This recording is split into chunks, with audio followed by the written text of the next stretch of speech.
Bem-vindo a mais um episódio do Protocolo VH, do podcast VH. Então, hoje, eu sou o Dr. Vitor Hugo, sou médico, cirurgião plástico e tenho o prazer em receber o Dr. Osiris. Dr. Osiris, ele é médico, cirurgião geral, formado na Santa Casa e especializado na Santa Casa. E a gente vai falar hoje sobre a escolha médica, a escolha da carreira médica. O que a gente faz ao longo da carreira que vai traçando o nosso caminho. E vamos tentar conversar de uma forma de explicar para vocês como talvez fosse a forma ideal de tomar essas decisões ao longo da vida e o que pode acontecer se você tomar essas decisões. E por que eu chamei do Dr. Osiris? Porque ele é uma pessoa extremamente culta, que eu vinha conhecer por acaso do destino, como ele coloca, porque se tornou meu paciente no devido momento. E a gente conversa bastante nas consultas, né? E fora delas também, porque, além de tudo, ele estuda muito filosofia, teologia, ele teve o cuidado de ler o meu livro, Planejamento de Carreira Médica, trouxe ele para a gente hoje, o livro está com a gente aqui hoje.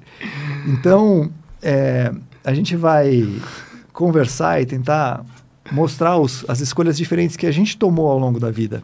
Eu fiz escolhas para um caminho que eu achava melhor para mim e ele fez escolhas num caminho um pouco diferente do meu. Então, acho que isso é muito legal. Isso a gente vai trazer para vocês ao longo da nossa conversa. Bem-vindo, Dr. Osiris. Muito obrigado por estar aqui conosco hoje. Muitíssimo obrigado, Vitor. Eu fico muito lisonjeado com o seu convite, a sua amizade. E eu considero que você é uma pessoa muito especial que apareceu na minha vida e veio só para me acrescentar. E eu gostaria de começar dizendo que eu me sinto muito lisonjeado, mas ao mesmo tempo um pouco constrangido, porque eu sou um especialista em coisa nenhuma. Imagino. Eu li muito a respeito de algumas coisas, mas eu não posso dizer que eu seja um conhecedor de filosofia, dos filósofos, que eu tenha lido isso extensamente.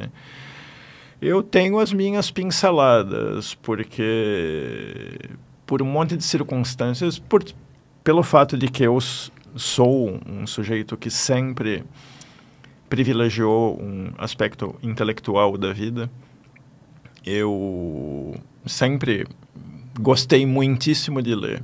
Eu mais gosto de ler do que eu me considero alguém que seja sistematicamente estudioso. E como eu acho que eu sou agraciado com alguns dotes intelectuais, isso me facilitou durante a vida. E também me dificultou por outros lados. Eu tive que aprender muito na pele que, às vezes, você ser brilhante ou muito inteligente te deixa mal acostumado, porque você começa a pensar que você não precisa se esforçar, basta você fazer aquele básico. E quando eu comecei a ver que havia muitas outras pessoas tão inteligentes quanto eu, ou mais, que sabiam se focar, eu tive muitas dificuldades em lidar com isso também. Isso na minha época de cursinho, isso já começou a acontecer. Eu entrei na Santa Casa no segundo ano que eu prestei, em 1981. Então, deixa eu aproveitar e te fazer a primeira pergunta. Por favor. Você acabou passando na Santa Casa e você escolheu medicina. Sim. A pergunta que todo mundo me faz sempre é: por que você escolheu medicina? Por que você escolheu medicina, Dr. Osiris? Isso é uma coisa de infância. Eu acho que, hoje em dia, nós temos muito esse aspecto do vamos fazer uma escolha orientada. Quais foram os motivos específicos que levaram você a fazer determinadas escolhas? Eu acho que antigamente não era muito assim.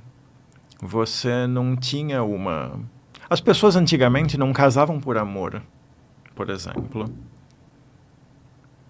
Os nossos pais, os meus pais, os pais deles, não se casaram por amor. Você casava porque a vida pedia isso para você. A vida era muito mais difícil do que é hoje em dia. do ponto de vista da sobrevivência material. E um casamento era algo que podia te dar segurança, é algo que podia te ajudar a construir uma família e ter filhos que também iam te auxiliar na tua tarefa. Havia muito a ideia de núcleo familiar e as pessoas ajudavam umas às outras. Hoje em dia, muito disso se perdeu por conta das facilidades do mundo moderno. E mais ou menos a mesma coisa aconteceu comigo. Meu pai queria muito ser médico. E meu pai era uma criança extremamente pobre. Ele tinha seus dotes intelectuais. Meu pai acabou, depois de... Acho que ele já tinha bem mais de 40 anos, ele conseguiu se formar como músico. Meu pai... Acho que o Vitor não sabe disso, eu nunca comentei isso com ele. Meu pai era formado em violão clássico. Que legal. Ele estudou no Conservatório Dramático Musical de São Paulo. Uma escola que é anexa ao Teatro Municipal. E meu pai tocava violão maravilhosamente bem. Eu me lembro até hoje de Francisco Tárrega, de Villa-Lobos, de todas aquelas músicas maravilhosas que ele tocava no violão. E isso até hoje ecoa na minha mente. Mas meu pai era um sujeito... Eu não vou ficar comentando isso aqui, mas ele era um sujeito muito atormentado pelo que ele passou pela infância. Pelo que ele passou na infância dele. E por conta disso, ele nunca conseguiu realizar um sonho, o que ele julgava que era um sonho dele, que era se formar em medicina. E outra coisa que isso criou para meu pai é que ele tinha uma enorme dificuldade de se concentrar em objetivos. Havia um certo momento em que ele simplesmente largava o que ele estava fazendo. Mas eu acho que isso é uma dificuldade muito comum para a gente, ainda Sim. mais hoje, com tanto de acesso à informação que a gente tem, né? Sim. E o engraçado é que você teve um estímulo familiar para fazer medicina. Sim. E eu tive o contrário. Meu pai não queria que eu fosse médico. Hoje ele se orgulha e tudo mais, ele queria que eu trabalhasse com ele. E eu escolhi ser médico, eu não tenho explicação para isso, não tem história bonita. Eu escolhi simplesmente porque eu achei que era interessante ser médico, eu achei que eu poderia ajudar as pessoas com aquela coisa tão altruísta da medicina, né? E foi interessante, né? E durante a faculdade fui tomando as escolhas de novo, né? E nessas escolhas, com tantas opções que a carreira médica te dá, você pode ser gestor de clínica, você pode ser administrador, né, sendo gestor, você pode ser clínico, pode ser cirurgião, pode ser oftalmo, ortopedista. Por que você escolheu a cirurgia?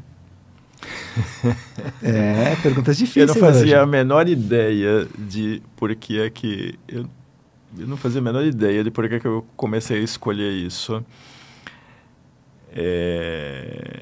Eu tenho uma explicação um pouco psiquiátrica para isso. Eu falei agora há pouco para o Vitor, ele também não sabia disso. Eu falo que nós precisamos tomar cuidado com a língua nesse podcast. Mas a primeira coisa que eu pensei em fazer quando eu entrei na faculdade de medicina foi psiquiatria. Me fascinava. E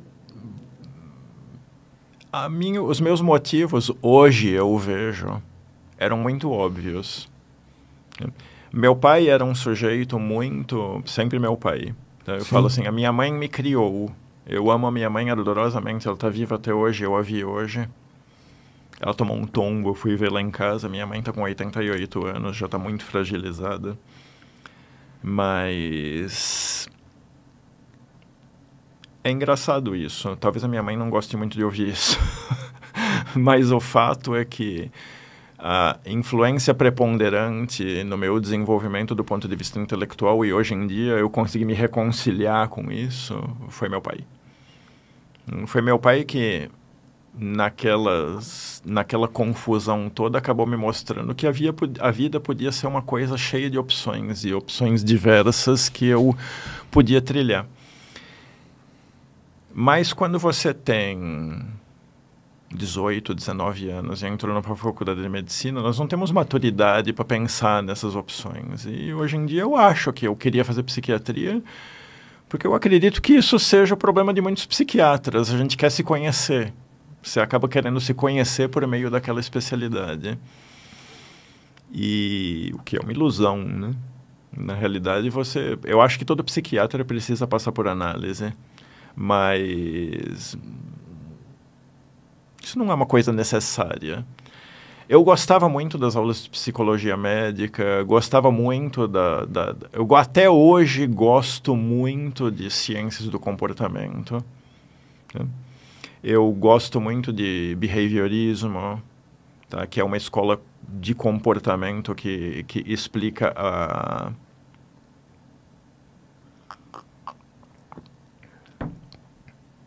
os meandros da psique humana por meio do comportamento, né? Estuda a maneira como nós nos comportamos e como isso influencia as nossas decisões e a nossa maneira de ser. Então, até hoje eu gosto muito disso e sou muito interessado por isso, apesar de ser um cirurgião. Mas eu meio que acabei vendo que eu seria um péssimo psiquiatra. Porque o básico de você ser um psiquiatra bom é você também saber ouvir e também saber aceitar. E eu só posso dizer que hoje em dia eu talvez seja um ouvinte melhor. Aprendi a ouvir melhor e isso, digo para vocês, é muito importante para a gente aprender a ser mais sábio. Ouça mais e fale menos, né? Como diziam os antigos, não é à toa que nós temos uma boca e 2 ouvidos.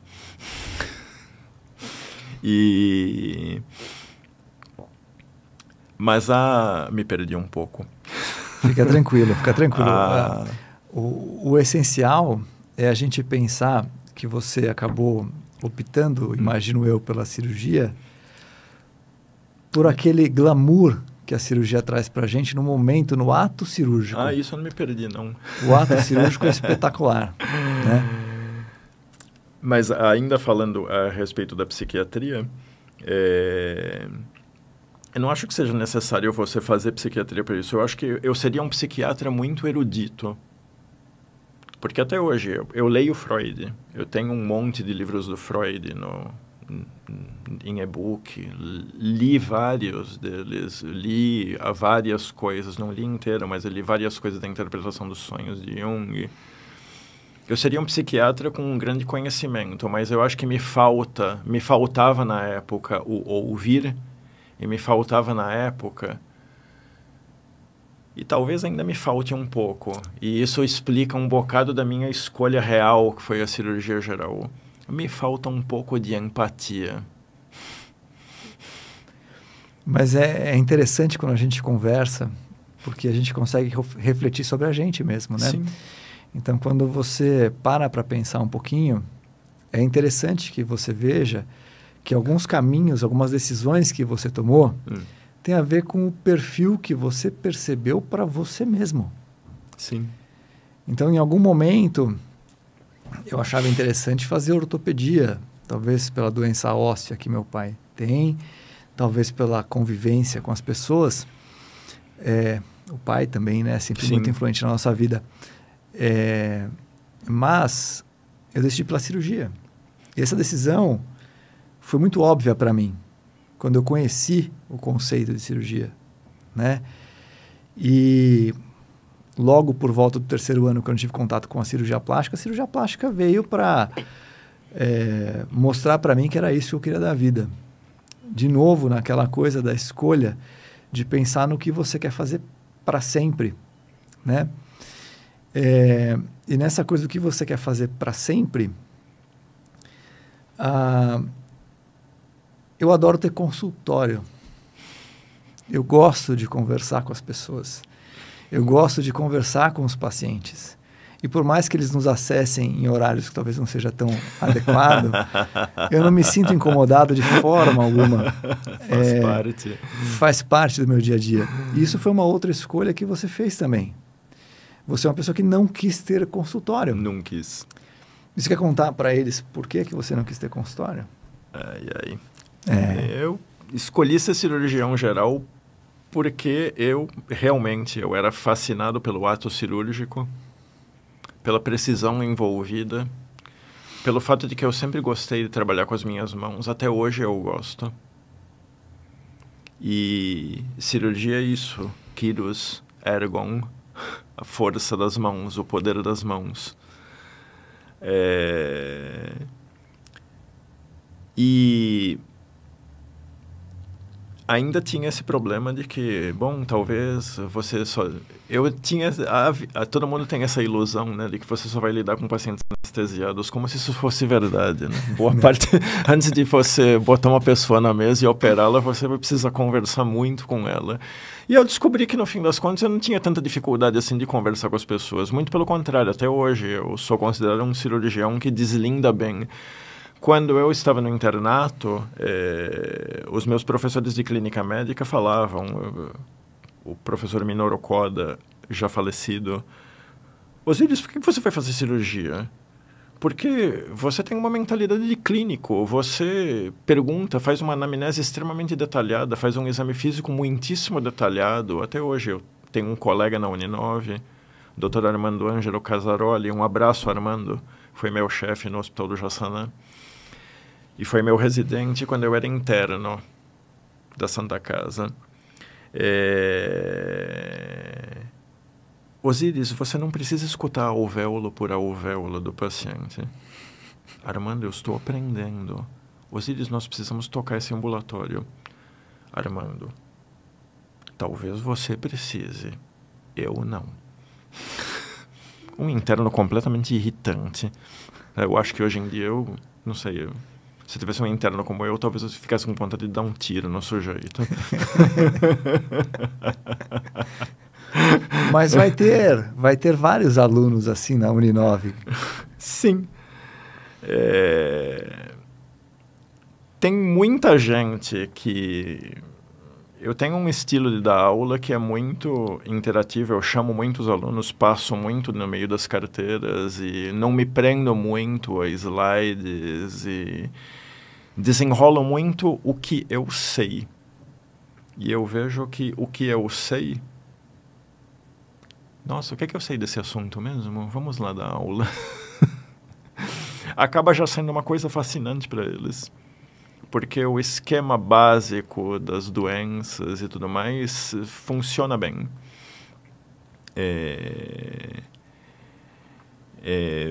Já é o suficiente para os alunos de um quinto período, sexto período, sétimo período, que estão começando a ter contato com as doenças, tirem proveito da aula. Mas mesmo assim eu acabo me excedendo de vez em quando.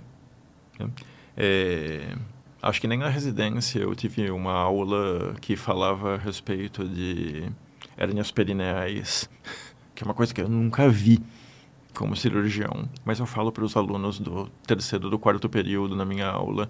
Eu raramente resisto à tentação de me aprofundar. E eu falo para eles, eu tenho certeza de que vocês podem me acompanhar. Força. E é um formato muito diferente do que a gente teve, né? Sim. A sua formação na Santa Casa é a formação tradicional, é a formação minha do ABC também, Sim. Esquema tradicional. E essa formação no PBL, no TBL, a minha sensação é que traz uma superficialização muito grande que demanda um pouquinho de um estudo maior por parte dos alunos. E aqueles que se dedicam, se desenvolvem.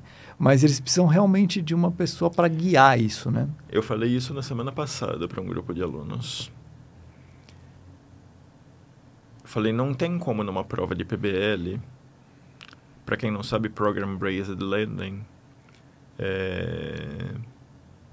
problem-based learning, aprendizado baseado em problemas. Traduzi errado na primeira vez. Não tem como eu perguntar para vocês a respeito de detalhes de uma certa doença, detalhes de anatomia, detalhes da fisiologia. Eu não posso perguntar para vocês a respeito de fraqueza de colágeno, como etiopatogenia de hérnias. Eu não tenho como perguntar para vocês a respeito de problemas congênitos que estão envolvidos na formação de uma hérnia indireta. Eu não tenho como perguntar a respeito de características da microbiologia de um Helicobacter pylori. E nem da cicatrização. Na cicatrização, básicos. Não tem como você perguntar isso em questões baseadas em PBL. Eu falei, portanto, ou vocês estudam e pegam isso para estudar e têm a aula como um guia para se aprofundarem dentro dos textos, e eu tenho certeza que 9 entre 10 de vocês não vai fazer isto. Até porque eu já fui aluno. Tem uma hora que, como se dizia antigamente, a ficha tem que cair, mas para a maioria não cai nunca. Então eu viro para vocês e falo, vocês estudam ou vocês, falando com clareza, estão lascados. Porque antes eu tinha como exigir vocês o estudo. Se eu pergunto uma coisa específica a respeito de hialuronidase no meio da cicatrização, vocês têm que saber e pronto para responder. Não adianta você enrolar. Ou você sabe ou você não sabe. Numa questão de PBL, você sempre pode dar uma enrolada no diagnóstico, protelar. Mas o paciente não dá para fazer isso. O paciente não dá para você fazer isso. E eles acabam ficando extremamente dependentes dos nossos smartphones, né? A busca pela resposta, pela dose do medicamento e assim por diante, né? Então, isso é um tanto quanto preocupante na formação médica. Mas um outro detalhe que eu queria te perguntar, o que você acha dessa formação, é que a sensação que eu tenho é que eles têm muito menos contatos com médicos até chegar no internato. Porque essa formação em outro formato não tem cadeiras. Não tem. Não tem disciplinas. Então, eu tive 20 professores de cirurgia. Sim. Eu tive 4 professores de anatomia e assim por diante. Isso me trouxe diferentes perspectivas de modelos. E isso de modelos, eu estou falando de modelos humanos. Sim. Né? Então, eu tinha referências diferentes de professores. Para eu imaginar nas escolhas da minha carreira, trazendo o nome do nosso podcast de novo, quem que eu gostaria de ser. Porque o meu professor de cirurgia plástica, ele olhava para a gente e falava assim, pensa em quem você quer ser. Professor Gerson, um grande abraço para o senhor. Quem você quer ser daqui a 10 anos? Onde você quer estar daqui a 10 anos? Isso é muito difícil se você não tem referência. Sim. Né? O que isso te ajudou na Santa Casa por ter tantas referências também? Um parêntese com relação ao PBL. Eu acho que o PBL também tira um outro aspecto, que no final das contas foi uma coisa muito importante em me cativar para a cirurgia. Eu falei do problema de que a minha preguiça no começo da faculdade me impedia de ser lá muito empático. Mas maus motivos para tomar uma escolha também são motivos. E não foi só por isso. Realmente a cirurgia me fascinava. E me fascinava muito os aspectos heróicos da coisa. Há um livro, há vários hoje em dia, mas havia um livro em especial que me deixou fascinado, que foi O Século dos Cirurgiões, de Jürgen Thorwald. E em que ele conta a história do desenvolvimento da cirurgia. Quando eu era mais novo, eu tinha lido uma biografia romanceada do húngaro Ignaz Semmelweis. Essa biografia romanceada se chamava O Dono da Vida. E o Semmelweis foi um obstetra húngaro que descobriu empiricamente que para você não matar 9 entre 10 às vezes 10 entre 10 mulheres de febre puerperal, bastava você não fazer autópsias antes de examinar, autópsias de mulheres que haviam morrido de febre puerperal e em seguida ir, sem lavar as mãos, examinar as pacientes que tinham sido admitidas na enfermaria.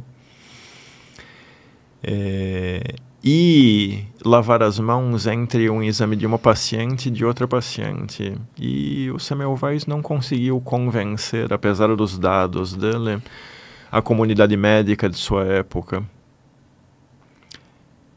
E ele morreu louco, vagando pelas ruas de Viena, falando para casais que ele encontrava na rua que não deixassem os obstetras fazerem os partos da esposa. E aquela história romanceada me marcou muito.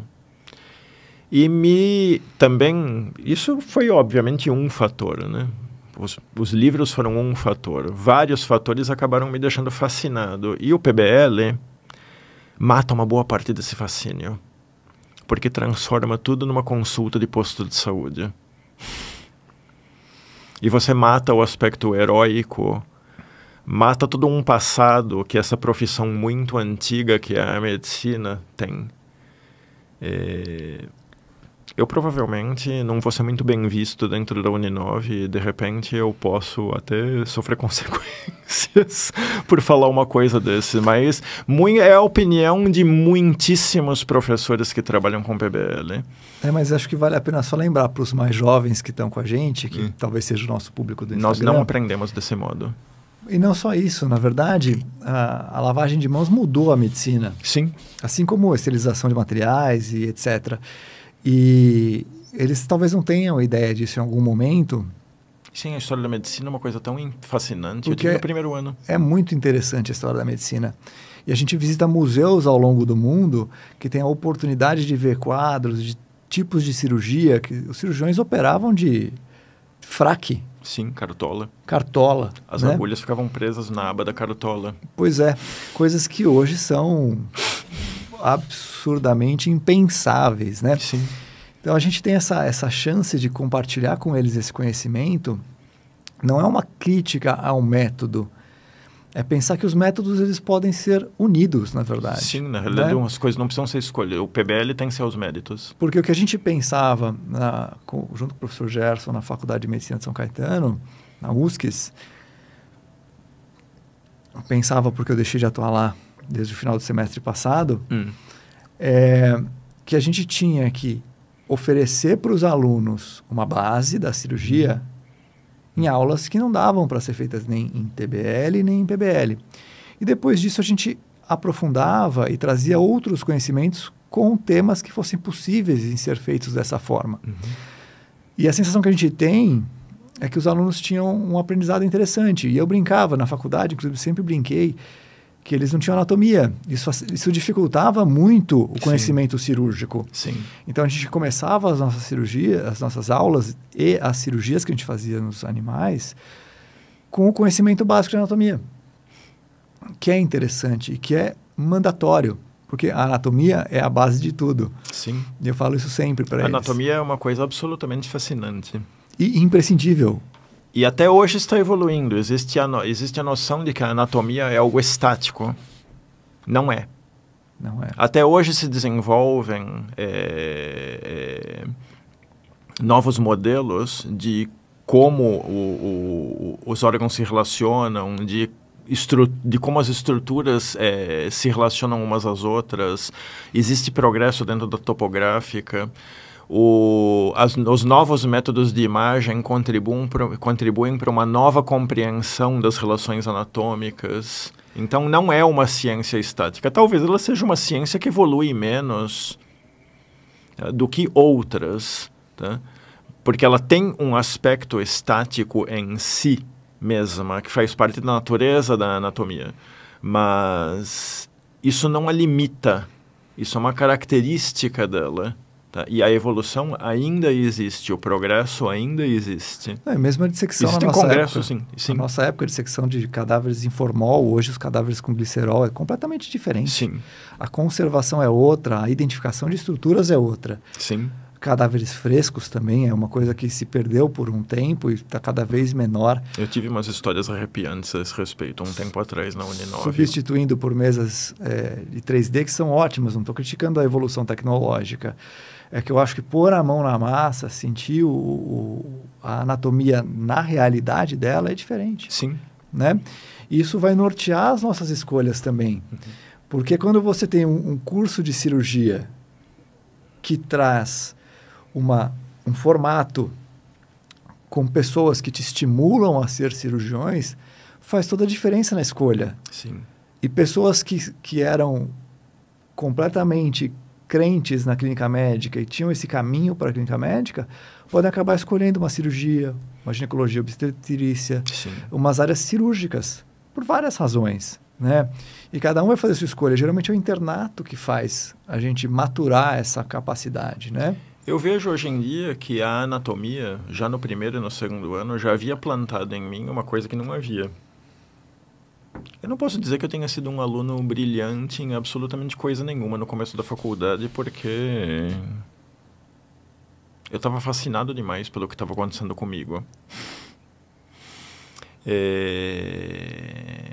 Mas muita coisa da anatomia eu já considerava fascinante. E a fisiologia também. Apesar de que foi a única matéria que eu fiquei de segunda época na Santa Casa. Tá, mas isso era uma coisa até comum. Mas era muito interessante a maneira de saber como o organismo humano, as complexidades do funcionamento do organismo humano e das relações fisiológicas era muito fascinante. As cadeiras básicas eu considerei muito fascinantes. A cirurgia geral é uma especialidade que é muito próxima disso. E eu vejo hoje em dia que boa parte da semente do cirurgião geral já estava plantada lá no primeiro ano naquele aluno que dizia que queria fazer psiquiatria, porque, afinal de contas, os descolados da classe pareciam que iam querer fazer isso, ninguém fez. Eu retomo uma questão que você me fez e que eu acabei escapando dela numa digressão, que é o fato de que eu escolhi não fazer consultório. Eu acabei não respondendo isso. Não tem problema, eu ia voltar agora. Eu sabia que você ia acabar voltando nisso. E então eu já me adianto.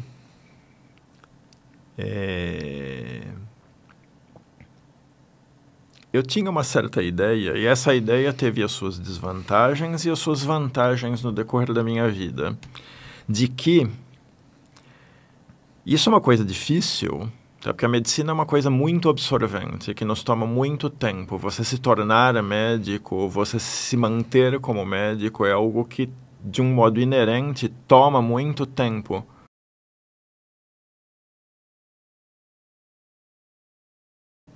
Depois dessa alta demanda do Instagram e do YouTube, a gente teve uma queda da internet. Então, essa segunda parte, a gente vai continuar a nossa conversa com o excelentíssimo Dr. Osiris sobre a escolha e a carreira médica.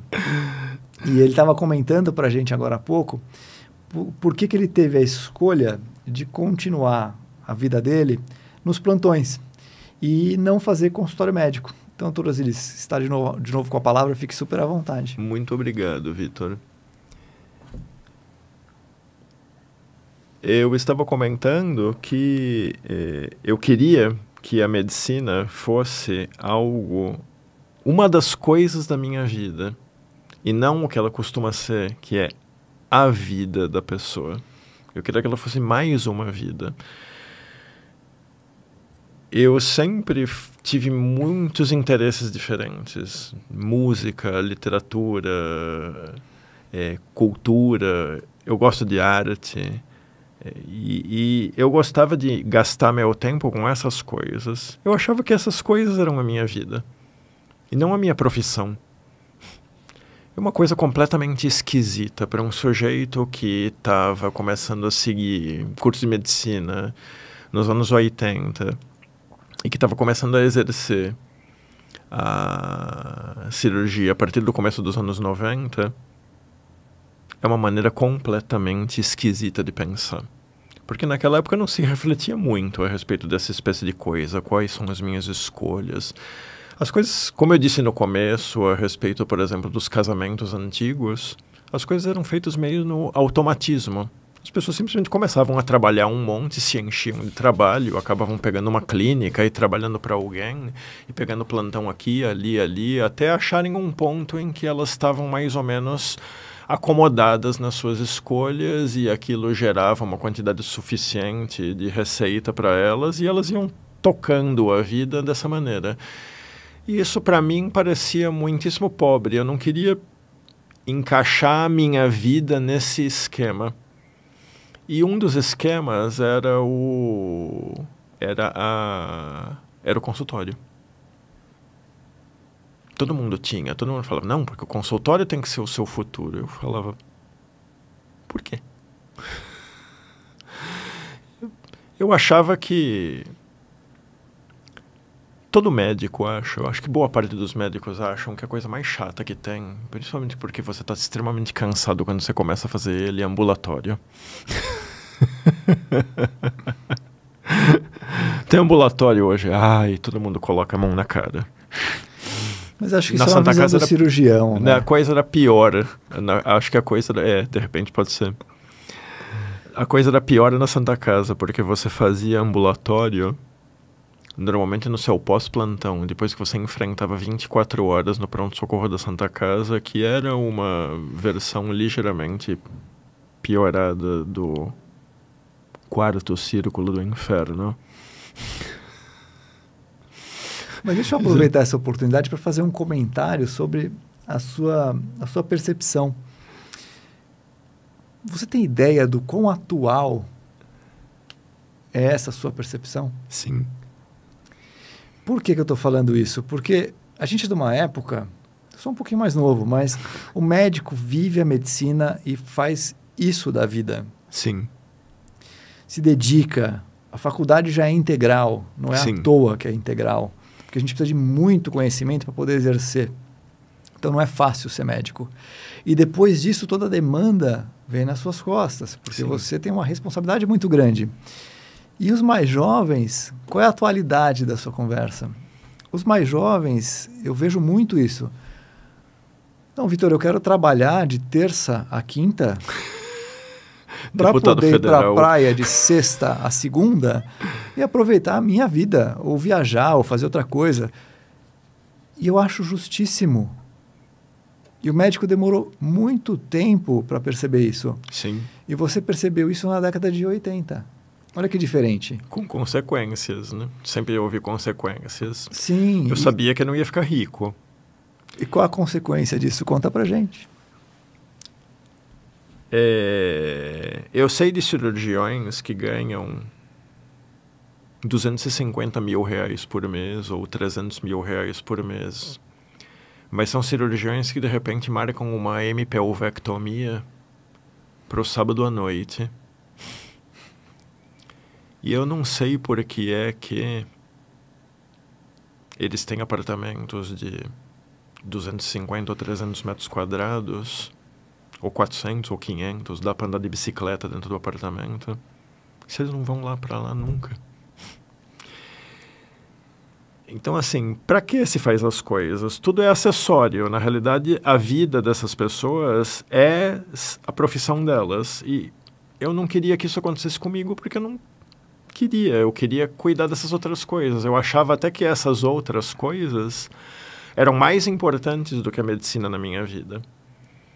E isso era, na época, bastante incomum. Então, eu acabei escolhendo não fazer o consultório porque eu sentia que o consultório era algo que demandava você. Eu sabia que se você opera uma pessoa, você tem que estar disponível para essa pessoa, meio que para sempre. Ele sempre vai, de repente, ligar para você. Durante algum tempo, ele vai ter contato com você com muita frequência. Você assume responsabilidade pela vida de uma pessoa. E não dá para você não querer ter essa responsabilidade. Você não pode querer ter a parte boa sem ter a parte ruim. Então, e tem outra. Eu sou de uma época em que havia muito convênio médico. Hoje em dia há muito menos. Acho que se trabalha mais com seguro-saúde, mas com formas de securitização, né? Mas na época era convênio. O convênio pagava super mal. Você ganhava o que seria hoje 20 ou 30 reais por uma consulta. Ou seja, você ganhava no volume. E eu adorava conversar com as pessoas, desenvolver um raciocínio, perguntar e examiná-las detidamente, com cuidado. Com o tempo eu aprendi a fazer isso de uma maneira muito eficaz. No começo eu chegava a demorar 1 hora numa consulta, o que para uma residência é completamente inaceitável. Não dá para você fazer isso com a demanda que você tem. Então eu me apressava e isso acabava criando uma impressão ruim, porque eu não queria me apressar. Mas eu me apressava.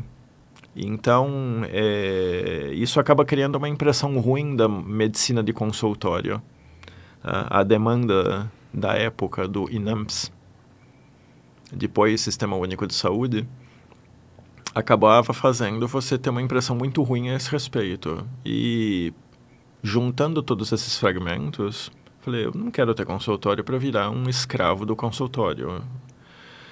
Eu falei, consultório de cirurgião ainda tem o aspecto de que as coisas não acabam na consulta, muito pelo contrário, as coisas começam na consulta. Depois você vai ter uma longa relação com o seu paciente. Como o Dr. Vitor pode perguntar, às vezes você até acaba convidando o seu paciente para um podcast. Mas é o que eu falo para todo mundo, quase que diariamente, né? Hoje eu faço consultório todos os dias, de segunda a sexta, pelo menos um período. Na verdade, um período, porque outro a gente opera, né? Para operar as pessoas. O que eu falo para os alunos, qual que é a vantagem do consultório? A vantagem do consultório é que ele é seu. São os seus pacientes, a sua carteira de pacientes. Isso te dá uma chance de ter uma estabilidade e criar um vínculo com as pessoas. Sim, e eu me sinto privilegiado todos os dias. Porque eu converso com 4 a 5 pessoas, 1 hora de consulta é minha rotina, né? Sim. Eu converso com 4 a 5 pessoas por período, às vezes mais, se for um período que vai até a noite, diferentes. Então, eu conheço coisas diferentes, eu aprendo muita coisa todos os dias no consultório. Coisas pessoais. As pessoas me contam da vida, né? Tanto que a minha experiência com o Dr. Osiris, por isso que ele foi convidado hoje, foi porque eu percebi que ele era uma pessoa diferenciada que tinha muito para compartilhar. E com escolhas diferentes mesmo, da minha. E eu percebi que os plantões, eles me deixavam vulnerável num aspecto muito simples. Amanhã o diretor clínico muda e me manda embora. Sim. E eu não tenho mais esse plantão. Diferente um pouquinho de concursos públicos, mas mesmo assim você pode sofrer algumas sanções como médico, né? E a valorização também é pior. Sim. Então, do ponto de vista prático, eu consegui ascender um pouquinho mais no consultório e ter pacientes porque eu gosto. Assim como eu também gosto de dar aulas, assim como eu também gosto de vir aqui fazer o podcast e assim como eu adoro operar. Mas tudo isso tem que ser balanceado, né? Sim. Então, eu falo para os pacientes e para o Dr. Osiris, eu falei algumas vezes, que eu estou num ritmo de consultório menor do que eu poderia fazer. Por quê? Porque eu também escolho ficar um tempo com os meus filhos e com a família. Sim. Né? Então, essas escolhas são temporárias e objetivos momentâneos, porque daqui a pouco talvez eles não queiram estar comigo o tempo todo ou não tenham essa disponibilidade. Sim. Né? Por crescer, se desenvolver e tudo mais. Então, eu estou aproveitando esse momento. São outras pessoas. É outra pessoa. Filho então, é outra pessoa. Eu acho que essas escolhas... Não existe escolha certa, escolha errada. E também não existe uma escolha... Absoluta. Eterna. Sim. Você pode mudar mudam ao longo do tempo. E essa é a beleza da profissão médica, da nossa carreira médica. Você pode, em qualquer momento, como cirurgião, falar assim, eu não quero mais fazer consultório. Vou fazer um MBA e vou fazer uma gestão hospitalar. Legal. Faça os seus contatos, utilize o seu networking e trabalhe assim. Então, são formas diferentes de encarar a vida, né? E nessas formas diferentes, eu acho que todos nós buscamos uma coisa muito simples, que é chamada de felicidade. E aí eu vou deixar o Dr. Osiris comentar quais são as definições de felicidade para ele, quando ele se sente pleno, já sabendo a opinião do doutor. Fica à vontade. Eu falei agora há pouco pro Vitor que Bliss is for suckers. Eu não acredito. Mas a gente acabou chegando à conclusão de que isso é uma questão meramente semântica. Eu encaro a felicidade como algo absoluto, aquela coisa do mundo das ideias de Platão. Ele encara a felicidade de uma maneira mais objetiva. O que ele chama de felicidade, eu chamo de satisfação. E hoje em dia eu consigo extrair satisfação de muitos aspectos da minha vida. Eu já fui um sedentário convicto, me chamava de sedentário convicto.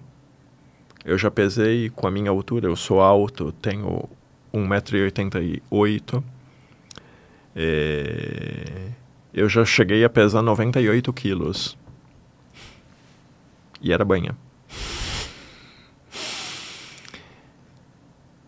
E depois eu comecei a desenvolver atividade física. Hoje em dia eu tenho um verdadeiro prazer, eu tenho um gigantesco, um enorme prazer. Outro dia um professor na academia que eu frequento parou do meu lado e falou: "Ô, senhor, esse levantamento terra que você está fazendo, que precisão, não?" Ele parou e me elogiou, ele ficou vendo a maneira como eu fazia o levantamento. Eu adoro fazer exercício físico, eu tenho um verdadeiro prazer em fazer musculação. É um momento de glorificação. É um momento dopaminérgico. Quando eu falo isso, as pessoas me acham estranho. As pessoas me acham doido. Eu gosto também. Compartilho dessa Eu faço dieta e eu gosto de fazer dieta. Uma doutora que dá plantão comigo nas quintas-feiras, oi Carol, ela é plantonista de emergência do hospital que eu trabalho nas quintas. Ela falou: "Osíris, como é que você toma esse como é que você come esse ensopado de beterraba?"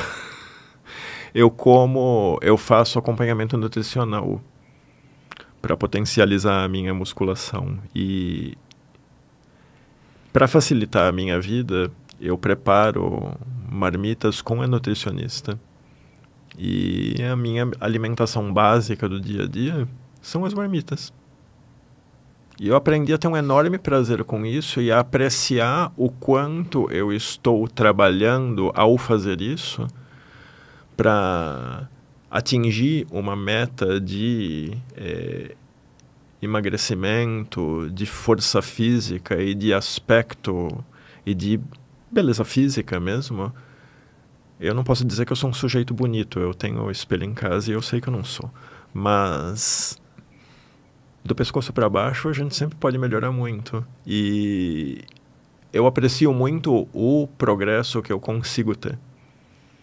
Hoje em dia eu consigo fazer exercícios que, não digo nem um ano, 6 meses atrás eram impensáveis. Então eu tiro muito prazer das minhas atividades do dia e eu tenho o verdadeiro prazer de seguir a minha dieta, sim. Eu adoro fazer a minha dieta. Eu não sinto falta de me entupir de gordura trans no McDonald's. Eu não sinto nenhuma falta disso. Faz anos que eu não como no McDonald's. Faz anos que eu não como fast food. Às vezes eu vou com a minha filha mais nova em um lugar que tem uma comida, que seria considerado um fast food, mais preparado de uma maneira mais saudável, com um preparo diferente, um wrap. E tá tudo bem. E quando eu quero, eu não me furto a comer um bolo de chocolate, eu posso. Porque o meu dia a dia me permite fazer esses escapes sem maiores problemas. Não é uma neurose, é um prazer. Tanto escapar da dieta como fazê-la passa a ser um prazer. E ler um livro, pegar um volume do Oppenheimer, a biografia do Oppenheimer, o The Old Man and the Sea, do Hemingway, e ficar folheando as páginas e percebendo como é a linguagem do autor, isso me dá verdadeiro prazer.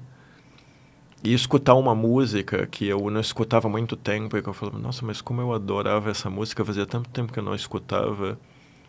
Todos esses pequenos momentos são momentos de uma satisfação imensa para mim. E eu consigo extrair um prazer disso que muitas pessoas acabam não entendendo. As pessoas têm uma certa ideia de vida épica, que é o que se compra em redes sociais, que é uma mentira. Ninguém fica postando seus perrengues em rede social. Boa parte do que você acha de vidas maravilhosas passadas entre areias brancas e palmeiras maravilhosas nas Malvinas é mentira. Ninguém fica postando os seus perrengues, as suas dificuldades, e as pessoas tendem a acreditar naquilo e a achar que aquilo é a verdade da vida, aquilo é o prazer. Muito dinheiro é que... Não é. Eu não tenho muito dinheiro. Muito pelo contrário, as minhas escolhas acabaram me trazendo limitações nesse sentido também.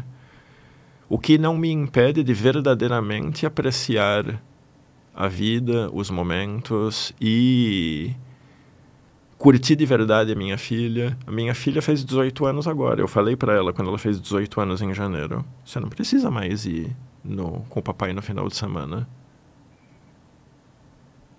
Eu sou separado, mas eu tenho um excelente relacionamento com a minha ex-esposa. Nós nos damos bem. Nunca houve nenhuma cena lamentável.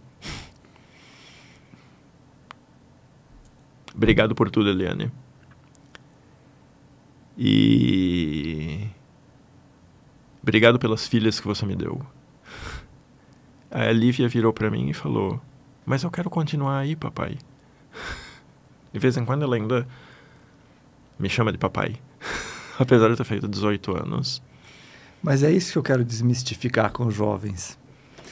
Porque as redes sociais, essa exposição Sim. do ser humano tão enorme que está acontecendo, Sim.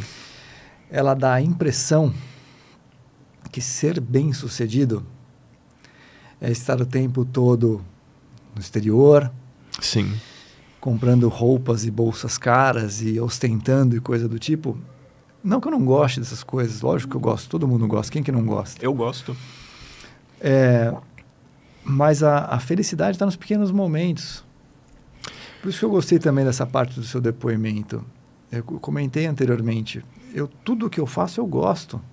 Tudo que eu faço eu gosto também. Não tem nada que eu faça que eu falo, estou infeliz fazendo aquilo. Outro dia eu me considerei quase uma pessoa doente, porque eu moro sozinho. E eu posso dizer que eu tenho um verdadeiro prazer também em morar sozinho. Eu adoro morar sozinho.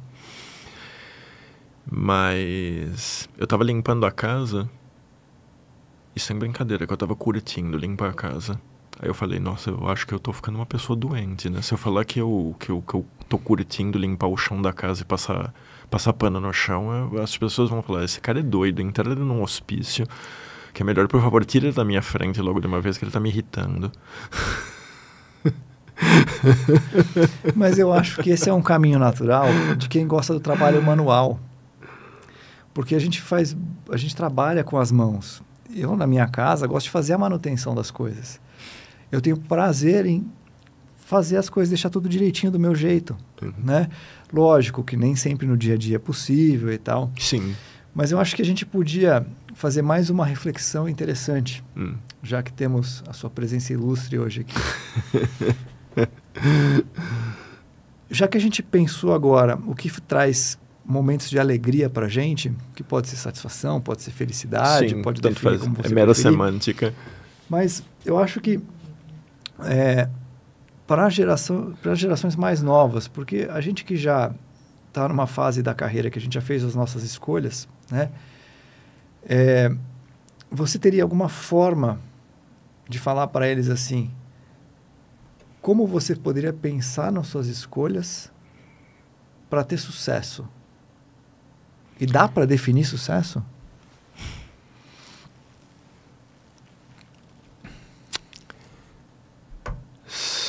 Complicado. Super. E lembrando que as escolhas não são definitivas, né? Eu sei disso. Nós não precisamos escolher as coisas para sempre.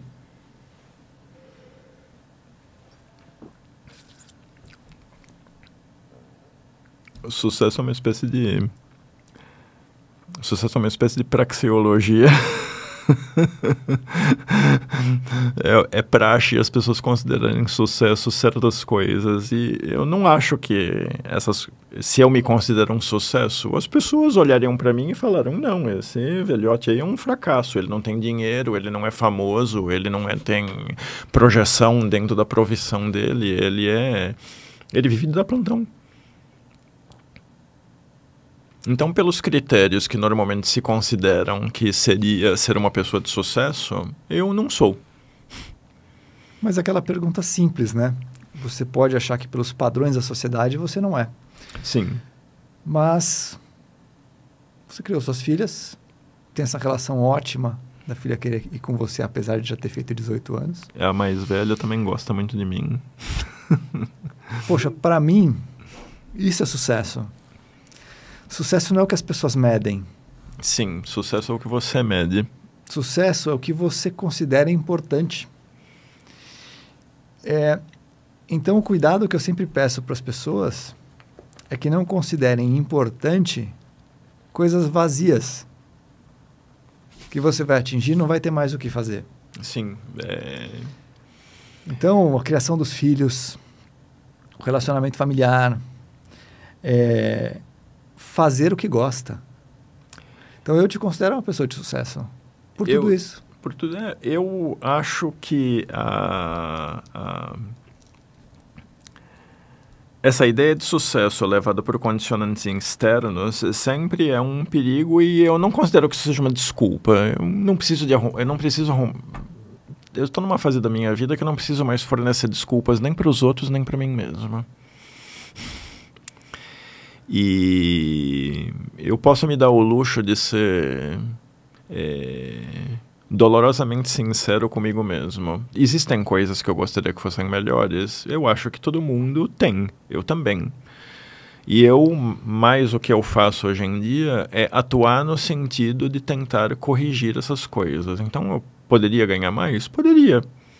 Mas eu estou tentando dar um jeito nisso, não do modo como todo mundo faz, que é você trabalhar mais, vender mais o seu tempo.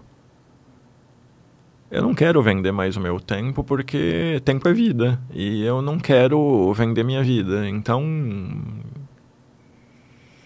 é óbvio que você precisa adequar as coisas no mais imediato. É óbvio que isso também vai implicar em você ter limitações. Mas a ideia de sucesso tem que vir de dentro. Você tem que responder para si mesmo aquela pergunta que eu acho que é uma pergunta muito difícil. O que você quer? Cada vez que as pessoas pensam nesse... O que é que você quer? Você pergunta isso para uma pessoa que está, digamos assim, desenvolvendo carreira acadêmica. O que é que você quer? Eu quero terminar os créditos do meu mestrado e depois eu quero pensar em fazer um doutorado e fazer um pós-doc no exterior na minha especialidade. Não é disso que eu estou falando. Eu quero saber o que você quer. Como assim? O que eu quero é isso. Eu quero ganhar mais dinheiro, eu quero ganhar X, quero ter um carro tal. Não, também não é isso que eu estou perguntando. O que você quer? As pessoas se tornaram incapazes de responder a essa simples pergunta, porque nós sempre somos pautados pelo o que. Não é o que você quer. Quando fazem essa pergunta para nós entendemos o que é que você acha que você tem que querer. Quando você pergunta o que você quer, é isso que as pessoas entendem. O que você acha que você tem que querer? Você ou não elas disse... fogem. Ou elas soltam fogem. aquela frase, eu quero ser feliz. Sim, isso é uma fuga. Que o que isso quer dizer? Completamente vazio. O que isso quer dizer? Eu quero ser feliz. Ninguém então, meu amigo. Desculpa, Sim. Você acabou de se dar mal porque não houve um único ser humano até hoje que tenha sido feliz. Tá? Pelo menos do ponto de vista que eu considero a felicidade, voltando naquele conceito. Ou seja, isso aí que você falou é uma mera bobagem, é uma abstração. Não quer dizer nada. Você não falou, por exemplo, que você queria, sei lá, fazer dança clássica e ser uma dançarina clássica? Ah, isso? Ah, mas você sabe como é, né? O tempo não permite. O tempo não permite e eu não ia ganhar nada e eu ia estar num ambiente extremamente competitivo, que eu ia acabar perdendo o gosto pela coisa e eu ia querer... E afinal de contas só tenho uma prima bailarina na companhia e as outras estão lá só aparecendo e são tão talentosas quanto ela e vai saber quais são as coisas que influenciam nessas escolhas e isso, aquilo. Tá, mas não é isso que você queria? Você tentou? Não, ninguém tenta. Porque nós acabamos nos limitando pelos aspectos práticos da vida e, portanto, a nossa própria ideia de sucesso fica condicionada por essa ideia prévia de nós nunca respondermos de uma maneira mais franca e mais real a essa pergunta que eu considero que é fundamental, que é o que você quer, que ninguém consegue responder. É porque essa pergunta eu acho que ela deveria vir com uma entonação um pouco diferente. Era assim, a minha percepção é muito simples, assim. É o que te contempla, o que você faz, que você gosta de fazer. E aí você consegue organizar o seu tempo para você fazer isso. E lógico, a vida não é só ser feliz. Eventualmente, a sua escolha pela medicina, ou até pelos plantões, o plantão não seja uma coisa totalmente salutar na vida do ser humano. Sim, tem aspectos nisso certo? também. Tem aspectos ruins. Mas, se você está num lugar que você se sente confortável e atende os pacientes de uma forma adequada e sente que pode mudar a vida das pessoas e ainda opera, que é uma satisfação sua, Sim. Já são momentos que te trazem esse momento de satisfação, que foi uma palavra que você mesmo usou. Uhum. Então, por isso que eu acho ainda que você levantar a cabeça de onde você está, porque quando você coloca que você tem que fazer o mestrado, o doutorado, o pós-doc, não sei o que lá, você está olhando para baixo. Você não está olhando por cima, para o horizonte, para enxergar, tentar enxergar o que você quer de verdade. Estou adivinhando onde você vai chegar. E para tentar chegar onde você quer de verdade, você precisa enxergar alguém que já chegou lá.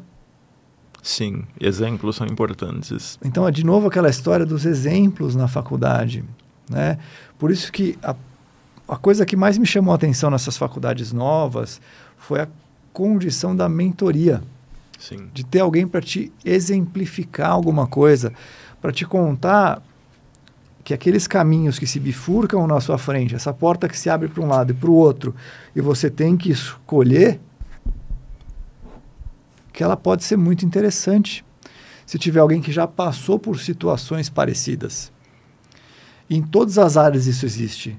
Na medicina a gente quase não vê. Sim. E, para piorar, uma crítica ao ensino, a sensação dessas mentorias, como os jovens gostam de falar, elas são fake. Elas são para cumprir uma carga horária, para cumprir uma demanda. E não deveriam ser. Deveriam ser uma conversa honesta e franca que nem a gente está tendo aqui. O Luiz Felipe Pondé, um filósofo, de todos os filósofos pop, todos eles têm seus conteúdos. Tá? Eu gosto do Pondé, gosto muito da Lucilene Galvão, gosto do Clóvis de Barros, mas o Pondé é o que costuma contemplar. Eu consigo me ver muito nas palavras dele. E ele fala que nós vivemos num mundo muito mentiroso. E realmente, eu acho que a mentira é uma coisa absolutamente essencial na civilização. Ele gosta muito de Nelson Rodrigues, e eu também gosto muito de Nelson Rodrigues, um homem que hoje em dia não conseguiria escrever nem falar nada, nem nenhuma peça. Ele seria cancelado na primeira peça, na primeira coluna dele. E ele falava, por favor, mintam, por favor. Pelo amor de Deus, mintam.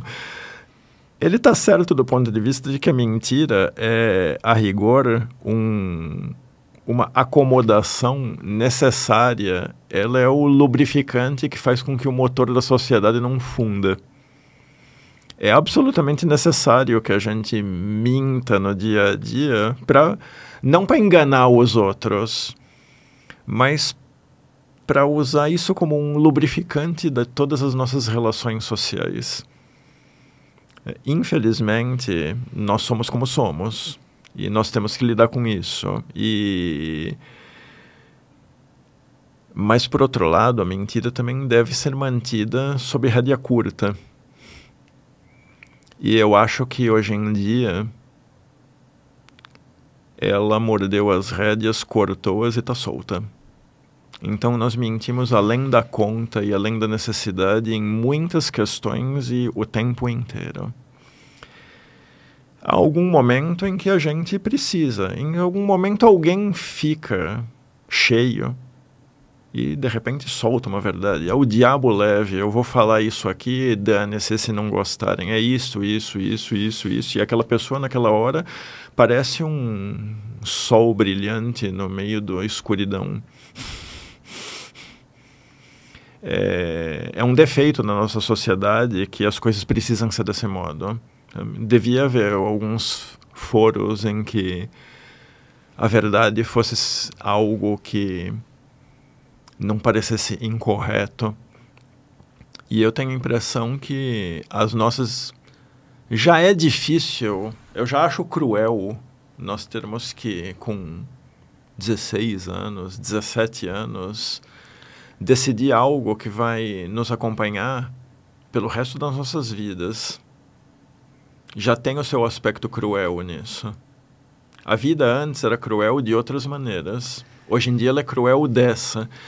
E nós ainda acrescentamos camadas de crueldade em cima dessas escolhas, tá? Quando nós não falamos honestamente, meu filho, o que te espera é isso que você quer mesmo? Você tem essa ilusão? Deixa eu contar para você como é que as coisas são de verdade. Olha aqui, como é que você vai se lascar. Isso. Tem isso aqui de legal, tá? Mas você vai arrebentar a cara em todas essas outras coisas que você não está vendo nada. É necessário falar isso para os alunos e não deixar que eles descubram sozinhos. Isso é meio que uma sacanagem. Isso já acontecia na nossa época. Sim, mas a percepção que eu tenho... Mas hoje é pior. Mas a escolha com 16, 18 anos é uma característica da nossa sociedade de quando os homens, especialmente, morriam por volta dos 40 anos. Sim. Então, escolher com 18, fazer por causa da vida, são mais 6 anos de estudo ali, são 16 anos de profissão. A gente não vai morrer antes dos 100 se continuar se cuidando, né? Sim. Então, realmente, é um tempo bem longo. Mas, de novo, eu acho que essa é uma vantagem dessa possibilidade de ter pessoas com mais experiência nutrindo esse estímulo para os alunos. Uhum. Que eu acho que é um privilégio que os alunos da Uninove têm de ter vivência com você, né? De conhecer, de poder parar no final de uma aula, conversar. Não só aquele conteúdo teórico, aquela coisa da medicina. A medicina é muito teórica. Tem bastante prática, mas prática médica. Não prática de vida. Sim. Então, acho que, como a gente já passou mais ou menos o nosso tempo de 1 hora aqui do nosso podcast faz um tempo, eu vou tomar a liberdade de encerrar com esse pensamento. Um agradecimento óbvio a tudo que a gente conversou, doutor Osiris, e a toda essa experiência de vida que foi compartilhada, mas mais do que isso, né? Que fique para os mais novos, que eles tenham paciência de escutar a gente por 1 hora, assistindo o que foi gravado, por uma razão muito simples. Esse aprendizado não vem de graça em lugar nenhum, só aqui para vocês. Então, essa experiência de vida, essas diferenças de visão, essas escolhas que a gente faz ao longo da carreira, elas são muito interessantes e elas podem mudar ao longo do tempo. Então, muito obrigado mais uma vez por estar aqui com a gente. Um prazer enorme, é um privilégio tê-lo como leitor do meu livro. Eu fiquei muito feliz que você teve essa disponibilidade, depois de tantos filósofos e tantas biografias que você lê, você parar e ler um livro que tem um objetivo muito mais simples, que é meramente mostrar para os alunos de medicina que a carreira pode ser planejada. Sim. Né? Então, acho que isso é um caminho muito legal. Muito obrigado mais uma vez. Eu queria agradecer o privilégio de conversar com o Vitor aqui e de dar esses... Eu espero ter sido útil para os seus alunos de mentoria, no sentido de tentar dar a eles a visão de que existem maneiras diferentes de escolher e nós precisamos tentar ser honestos conosco no momento de fazer as nossas escolhas, e nós precisamos ter um certo conhecimento de nós mesmos antes de nós sabermos determinar metas, determinar objetivos. Se você não sabe quem é, como é que você vai escolher o que você vai querer fazer? É necessário você conhecer um pouco a si mesmo, ser honesto consigo mesmo e saber as consequências do que você está escolhendo o mais possível. Nós nunca sabemos tudo, ainda bem. Ainda bem que a vida nos reserva surpresas. Não ia ser sem graça. Não ia ser uma coisa completamente sem graça. Eu sou um grande amigo do acaso. Aliás, isso isso dá um outro podcast, né? Sim. Eu acho que o acaso é uma força extremamente subestimada. Cada vez que você vê um livro de sucesso, como eu atingi 1 milhão... Parece que tudo era um caminho perfeitamente traçado para o sujeito chegar naquilo, né? Ninguém fala do aspecto primordial dessa força gigantesca chamada acaso, sorte, né? Na determinação das nossas vidas. E ele é muitíssimo importante e nós não temos como controlar isso. Existem algumas coisas sobre as quais a gente tem controle, o acaso não. E aqui entre nós, ainda bem que nós não temos controle nenhum sobre o acaso e ele é tão importante nas nossas vidas. Foi o acaso que me colocou o Dr. Vitor Hugo na minha frente e eu agradeço a esse acaso. Mesmo tendo ficado doente para que isso acontecesse e eu fosse parar na sua frente, Vitor. De repente, até as doenças podem ser algo abençoado e o destino é tão estranho que de repente é uma doença que nos une com uma pessoa que acaba se tornando importante para nós. Fico muito feliz. São formas de encarar a vida mesmo. Isso aí, doutor. Muito obrigado. Eu que agradeço. Uma excelente noite para todos e obrigado pela presença de vocês. Um abraço a todos. Até mais. Um abraço. Tchau. Até a próxima. Até a próxima.